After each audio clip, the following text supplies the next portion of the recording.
Bakasyon ang ipinunta sa Baguio pero di pa man nakakarating doon. Nahassle na ang mga bakasyonista ng traffic sa Marcos Highway. Dagdag aberya yan sa grupo ni Rod Dragine na natirikan na ng sasakyan.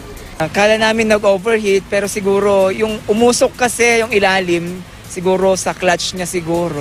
Sobrang hirap, sobrang traffic, pati yung sasakyan namin napagod din yata. Ganito rin ang nangyari sa ibang sasakyan.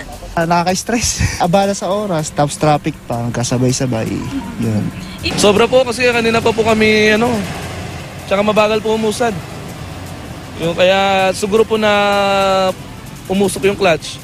Yung dating 5 to 6 hours, naging 9 hours to 10. Kaya nahirapan kami. Imbis na maipahinga na namin yung oras na yun, hindi, ito sobrang traffic. May ilan namang chill lang at ini-enjoy ang malamig na panahon. Okay lang, di ko kayo nagkamadali. Pagpasok sa mismong lungsod, buhol-buhol pa rin ang daloy ng trapiko. Ang kadalasang 10 hanggang 15 minutong biyahe, umaabot sa mahigit 1 oras tuwing rush hour. Kung ang kalsada puno ng mga motorista, dagsa naman ang mga turista sa mga park. Ayon sa Tourism Office, karamihan sa mga hotel at inn fully booked na hanggang sa Enero. Maging ang mga transient house, halos punuan na rin. Aabot sa mahigit 1.5 million ang turistang dumayo sa City of Pines ngayong 2018.